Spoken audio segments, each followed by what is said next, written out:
All right, this is एडी आपके साथ और कॉन्स्पिरेसी थ्योरीज में आप सभी का स्वागत है। आज हम बात करने वाले हैं 9 अननोन मेंस की, उन रत्नों की जो सबसे विद्वान थे। भारतीय इतिहास में कुछ राजाओं को उनकी महानता के लिए याद किया जाता है और सम्राट अशोक उनमें से एक है। वो मौर्य डायनेस्टी के तीसरे रूलर थे जिन्होंने लगभग 36 सालों तक पूरे इंडियन सब कॉन्टिनेंट पर राज किया। आज मैं कुछ ज्यादा रिसर्च करके आया हूँ और आपसे बात करूंगा जिसमें आपको पता चलेगा कि सम्राट अशोक के 9 अननोन मेंस के बारे में, उनके पीछे क्या रहस्य है, वो दुनिया के लिए क्या छोड़कर गए, उसे इतना गुप्त क्यों रखा गया था, क्यों छुपाया गया था, वो 9 आदमी कौन थे, ये किसी को भी नहीं पता था। तो इसकी शुरुआत कहाँ से हुई, आइए जानते हैं। सम्राट अशोक को सब स्ट्रॉन्ग समझते थे, लेकिन कलिंग वॉर के बाद उनकी आंखें खुल गई। उस वॉर से उनकी आत्मा हिल गई, पर उस वॉर ने सम्राट अशोका को एक शांतिप्रिय राजा बना दिया। ये बात 268 से 232 BCE की है। इस वॉर के कारण 9 अननोन मैन का प्लान हुआ। सम्राट अशोक ने देश के 9 स्पेशल, हर सब्जेक्ट में माहिर 9 विद्वान लोगों को बुलाया, one of the greatest minds of India,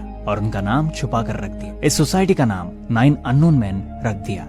उनका काम ये था, हर चीज का साइंस उन्हें एक जगह पर इकट्ठा करना है। नेचुरल साइंस से लेके साइकोलॉजी, फिजियोलॉजी और ये सब दुनिया से छुपाया गया क्योंकि इसका गलत इस्तेमाल हो सकता था। सो रोज जो सीखा गया है उसे लिखना, नोट करना और अपडेट करना उनका काम था। वो सिर्फ दुनिया के 9 लोग थे जिन्हें अलाउ किया गया था हाइपोथेसिस और थियरीज लिखने के लिए। तो चलो अब उन 9 बुक्स के बारे में जानते हैं जो देश के 9 विद्वानों ने लिखी थी। बात है 1923 की, जब एक इंग्लिश राइटर टेलबॉट मंडी ने इन 9 बुक्स के बारे में थीसिस दिया था।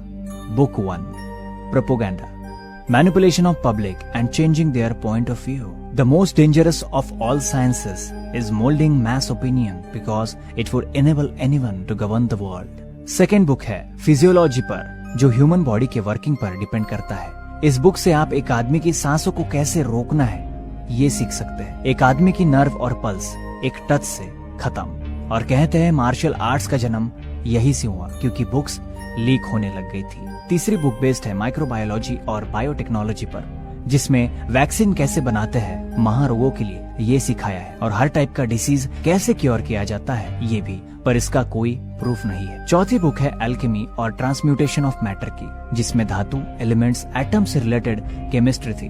पांचवी बुक है कम्युनिकेशन के बारे में, दुनिया का हर possible connection, even extra terrestrial भी। उन्हें पता था कि वो एलियंस हैं जिन्हें बहुत सारे हाथ पैर हैं, उनके यान हवा में उड़ते हैं, वो शक्तिशाली है, उनसे कांटेक्ट करने का तरीका, उन्हें वर्शिप करना, खुश करना, ये सब होता था। 6th बुक बेस्ड है ग्रेविटी और एक एरोस्पेस फ्लाइट कैसे चलाते हैं उस पर। इवन एरोनॉटिकल इंजीनियरिंग से रिलेटेड सारी स्टडीज, डिजाइन्स, एयरक्राफ्ट के बारे में रेडीमेड डिजाइन थे। 7वीं बुक बेस्ड है कॉस्मोगनी पर। इस बुक में बिग बैंग थ्योरी, यूनिवर्स के सारे राज और ह्यूमंस इवॉल्व कैसे हुए, तारे, ज्योतिष, गैलेक्सीज, यूनिवर्स, सब कुछ। 8वीं बुक बेस्ड है लाइट, स्पीड और स्पेस टाइम पर। ऐसी एनर्जी जो लाइट से ली जा सकती है और जिसका कोई मेजरमेंट नहीं है, एक अनंत शक्ति का भंडार जिससे मॉडर्न वेपन सिस्टम बनाया जा सकता है और बेहतर वॉरफेयर के लिए साजिशें बनाई जा सकती है। 9वीं बुक है सोशियोलॉजी पर, जिसमें हमारी सोसाइटी के रूल्स वो कैसे है, कैसे होने चाहिए, सोसाइटी कैसे आगे बढ़ेगी, मॉरल एजुकेशन, संस्कार, समाज का आगे बढ़ना, क्या सही है क्या गलत है,